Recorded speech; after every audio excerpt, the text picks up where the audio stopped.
Hi hello నమస్తే life of అరుణ ఛానల్కి స్వాగతం. ఈరోజు మరొక కొత్త రెసిపీతో మీ ముందుకు వచ్చానండి. కరివేపాకు పొడి. ఇది చాలా హెల్దీ, అందరూ తినొచ్చు. దీనివల్ల మనకు హెల్త్ బెనిఫిట్స్ చాలా ఉన్నాయి. డైలీ మనం ఫస్ట్ ముద్ద కొంచెం అన్నంతో వేడివేడి అన్నంలో నెయ్యి కానీ మనము ఈ గానుగతో చేసిన ఆయిల్, మామూలు ఆయిల్ కాకుండా గానుగ ఆయిల్ అయితే చాలా బాగుంటుంది. కరివేపాకు మంచిగా ఫ్రెష్గా నీట్గా పురుగులు లేకుండా అలాంటిది మరీ ముదురు కాకుండా అట్లా చూసుకొని తెచ్చుకోండి.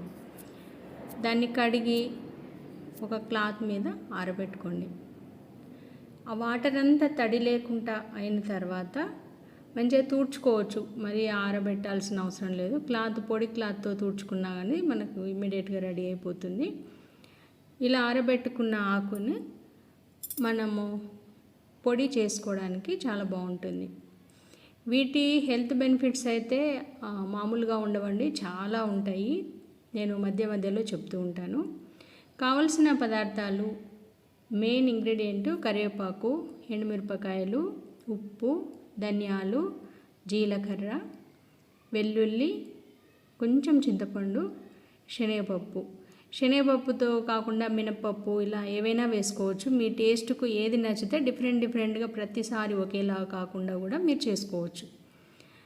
నువ్వులు వేసుకోవచ్చు, పల్లీలు వేసుకోవచ్చు. అలా ఇట్లా చిన్న మంట మీద నిదానంగా వేయించాలి. చాలా ఓపికగా చేయాలి. ఇది ఫాస్ట్గా తొందరగా చేస్తే మాత్రం పాడైపోతుంది. ఎక్కువ మాడిపోతే టేస్ట్ పోతుంది. ఫస్ట్ శనగపప్పును నేను నిదానంగా వేయించుతున్నాను. ఇది వేగిన తర్వాత తీసి పక్కన పెట్టుకోవాలి. ఒక ప్లేట్ తీసుకొని ప్లేట్లో వేసుకొని, ఇప్పుడు ఆల్మోస్ట్ అయిపోయింది. ఇంకా రెడ్ కలర్, మంచి బ్రౌన్ కలర్ వచ్చింది కదా, మరీ మాడిపోకుండా చూసుకోండి. ఇది ఫస్ట్ చూడాల్సింది, మాడిపోకుండా నిదానంగా వేయించుకోవాలి ప్రతి ఒక్కటి. ఆయిల్ వేయకుండానే వేయిస్తున్నాను. మీ ఇష్టం. ఒకవేళ మీకు ఆయిల్తోనే కావాలి అనుకుంటే మీరు కొంచెం లైట్గా 1 టీ స్పూన్ వేసి కూడా చేసుకోవచ్చు. ఇప్పుడు ధనియాలు కూడా అలాగే చిన్న మంట మీద వేయించుకోవాలి. ఒక్కటొక్కటి వేయించుకుంటూ పక్కన పెట్టుకోవాలి. ఇప్పుడు జీలకర్ర వేసుకుంటున్నా. ఇది శనగపప్పు ఒక 2 టేబుల్ స్పూన్లు, ధనియాలు కూడా 2 టేబుల్ స్పూన్లు, కొంచెం తక్కువ ఒక 1/2 టీ స్పూను అట్లా తక్కువ జీలకర్ర, ఒక ఎండుమిరపకాయలు ఒక 12-13 ఎండుమిరపకాయలు తీసుకోండి. మీరు అవి కారాన్ని చూసుకొని తీసుకోండి. ఎందుకంటే కారం ఇవి మీడియంగా ఉంటాయి కాబట్టి నేను ఒక 12 అట్లా తీసుకున్న, 13 వరకు.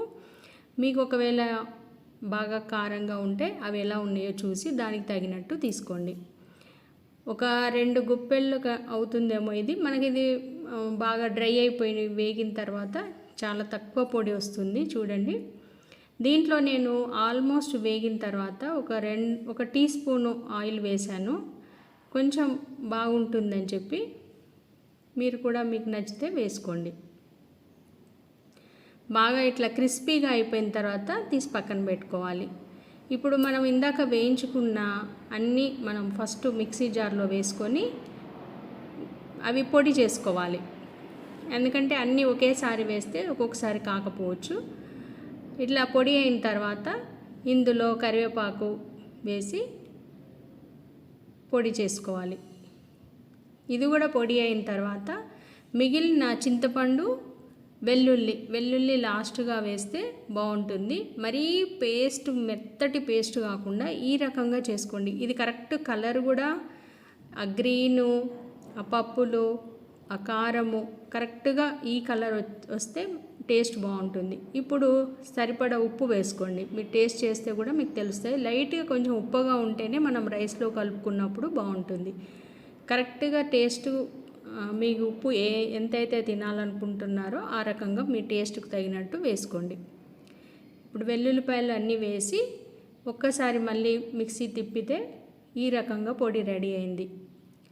ఈ పొడిని మనము ఒక గ్లాసు జార్లో కానీ స్టీల్ డబ్బాలో కానీ వేసి పెట్టుకొని టేబుల్ మీద పెట్టుకుంటే డైలీ మనం తినేటప్పుడు వేసుకోవచ్చు.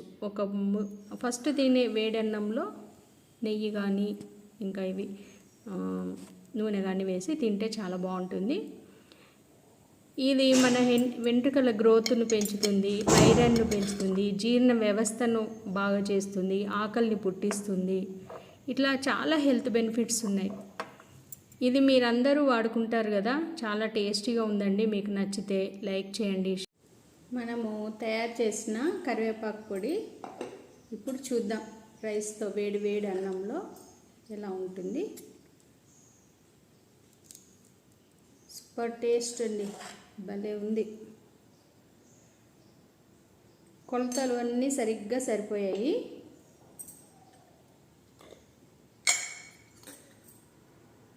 నేనైతే ఆయిల్ వేస్తున్నాను. నేను నెయ్యి తినను కాబట్టి, మీరు ఒకవేళ నెయ్యి కావాలనుకుంటే నెయ్యి వేసుకోండి.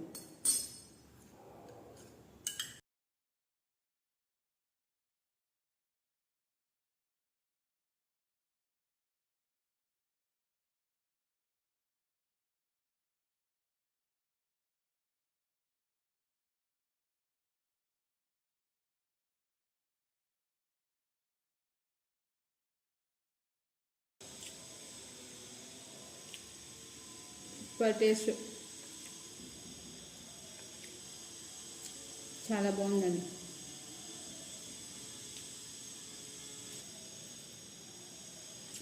ఇలా రోజు ఫస్ట్ కొంచెం అన్నం నెయ్యి మనం వేసుకొని కరివేపాకు పొడి కనుక తింటే చాలా హెల్దీ, చేసుకోవడం చాలా ఈజీ కూడా.